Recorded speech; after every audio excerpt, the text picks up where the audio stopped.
Welcome to the Epic Podcast, your elopement photographer inspiration compass. I'm your host, Sheryl Anne, elopement photographer, former Navy officer, and proud mama.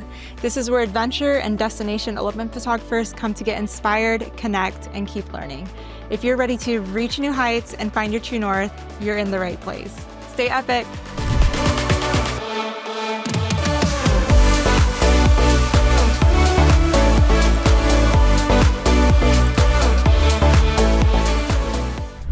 Hey friends, welcome back to another episode of the Epic Podcast. I'm your host, Sheryl Anne. Today we have a really fun episode. I am reading elopement photographer crazy stories. These were submissions actually from a while back, and I finally just have a chance to read them, and I'm super excited. But before we dive into the episode, let's go ahead and do our win of the week. The win of the week goes out to all the winners of the International Wedding Photographer of the Year Awards. I don't know why I just discovered this award submission. I was like, wow, there are so many amazing photographers and their work, they're amazing. And it's just like a reminder how many beautiful places there are around the world and how we all just keep pushing creativity, you know? Like, just when you think that we've reached our limit, someone just like comes out here with this epic drone shot, you know? So there are 3 people in particular that I wanted to give shout outs to that just like caught my attention, and I've just literally been in awe of their work ever since I discovered them. And that is Ollie and Steph, Jane Iskra, and the Chaffins. All 3 of these elopement photographers are absolutely amazing. Shout out to you guys. Congratulations on your wins. And if you guys don't know what awards I'm talking about, you guys can follow them on Instagram at IWPOTY awards. So yeah, that's for the win of the week. In regards to life updates, I am excited to announce that I just booked a Positano elopement for April of this year. I am so stoked to be going back to Positano. They found me on Google and I hopped on a call with them and we just hit it off, and I sent in my contract and invoiced them. And for some reason I was super nervous that they wouldn't book because they did take a couple of days, but when they booked, my jaw dropped. I was so excited.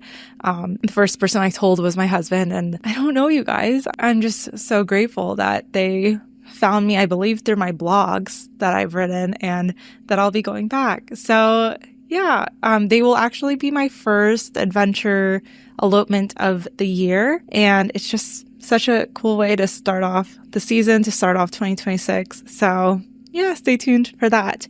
Okay, that's it for life updates and win of the weeks. Let's go ahead and dive into this week's episode. Okay, let's get cozy. Okay, my first story is from Christina Perhack Photo, and she titled her story SD Card Scare. She said, "Oh my goodness, earlier this year I had shot a full morning elopement while the couple was enjoying their picnic.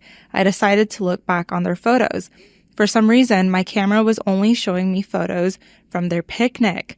Talk about a heart drop fallen into a deep hole in the middle of the earth, never to return again type of feeling." That's a long description, Christina, to describe how you're feeling, but I understand what you meant. Anyways, I know there are folders on SD cards, and somehow maybe changing a battery or somehow I could have opened a new folder, but you bet I was sweating profusely till I could confirm that I had all my photos from the morning.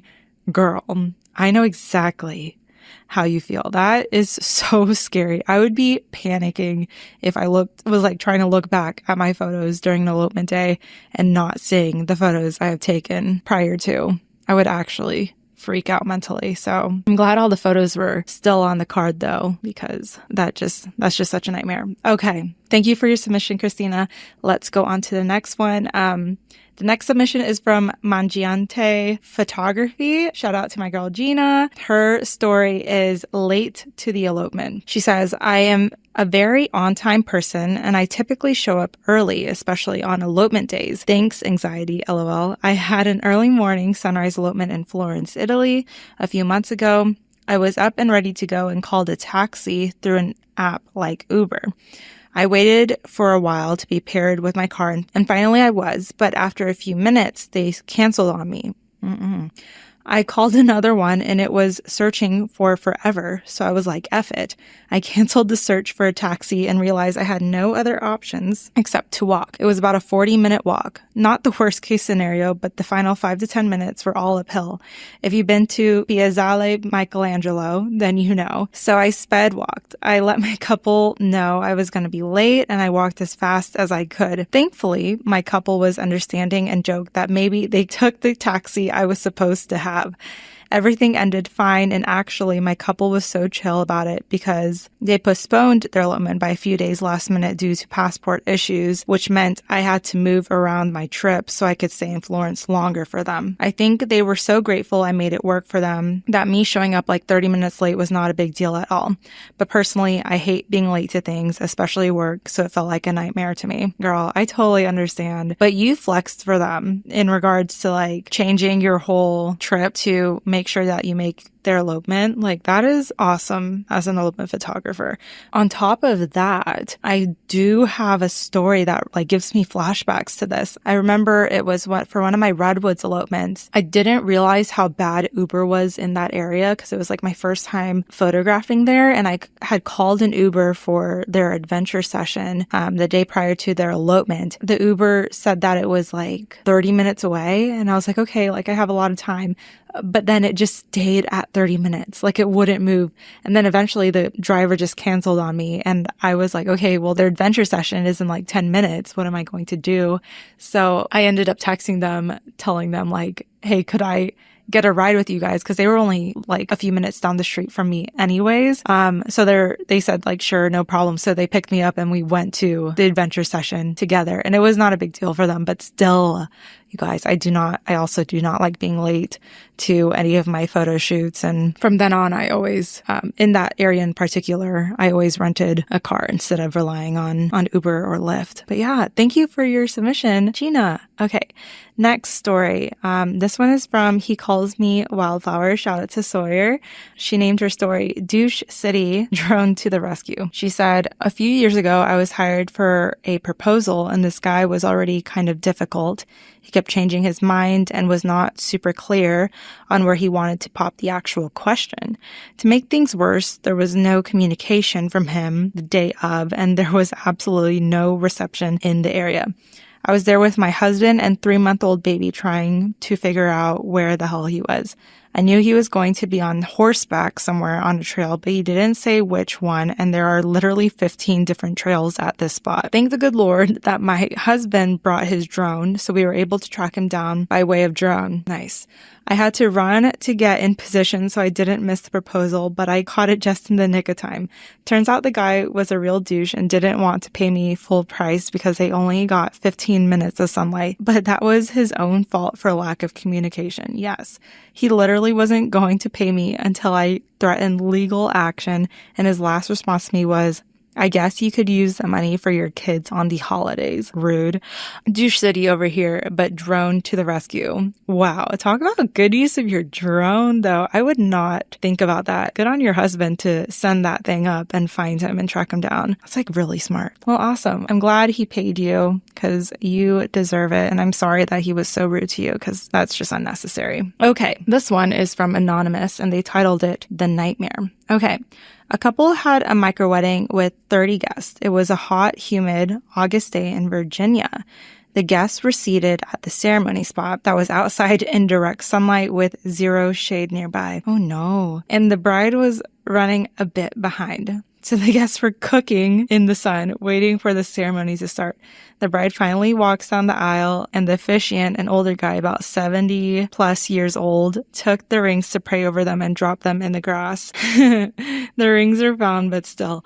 And then the groom's grandma passes out just as the couple exchanges the rings. Oh no, not grandma. Okay, hold on. Some of the groom's cousins carry the grandma into the reception space nearby. An ambulance was called and the couple was told to continue their ceremony. Everyone turned out okay. Grandma's still alive, but damn, that ceremony was crazy. Dang. Oh no. I'm glad grandma's okay though. Man, I had one ceremony that was out in the baking sun in the middle of summer and never again. Ugh, that was the worst, you guys. Those ceremonies are never fun. That's kind of why I don't do big weddings anymore. And I'm very particular about not booking summer elopements in specific locations for that very reason. Okay, let's move on to the next one. Whoever that was, thank you for your submission, by the way. This next story is from Michaela Renee Photo. Shout out to Michaela. She titled her story, SD card filled up at the worst time. Okay. She said, I was photographing the wedding of my dreams in Telluride.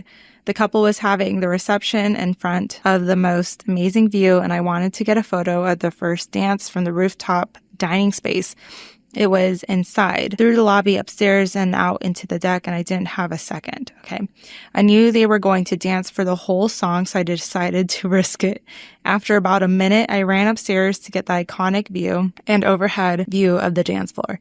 As I was getting ready to run back downstairs, I got the notification that my camera was full. Didn't realize how much I had photographed early in the day. I have since learned that I shoot more and am inspired when I'm photographing dream weddings. Yes, queen. Okay, so I'm stressing and digging in my fanny pack for extra cards as I'm running down the stairs and through the lobby. And just as they are doing the dance move, my cards were in and ready to shoot again. I got the most gorgeous shots and it all paid off, but it almost ended badly for me. Girl, I am so glad it worked out for you. This happened once to me during a wedding. I just forgot to change out my SD cards as well. And it was during their first dance. And luckily I had a second shooter and I told her that I need to change out my SD cards and she covered down for me. She's such a professional and so amazing. But luckily they didn't notice in their gallery because she covered it for me. So I'm just glad that I had a second shooter at the time, but I learned my lesson to make sure to check my memory card space before any big event. And that's all I have to say about that. Okay. The next submission is anonymous, and they named it motion blur turned editing blur. That's creative. They just said, accidentally forgetting to change to fast shutter speed after purposefully attempting slow drag and motion-based captures during romantics. Culling later and seeing my settings made me shake in my boots a little, to say the least. I too have done this before. You know, we're just trying to be trendy and get motion blur shots, and then you just forget in the moment to change it back. I have done that, but I'm glad that it says here in how did you handle it, that they luckily took a bunch of photos beforehand that were clear and not blurry. So it really didn't make a difference in their gallery. So thank you for submission. This one is from Anonymous as well, and they named it Musicless Party Bus Nightcap.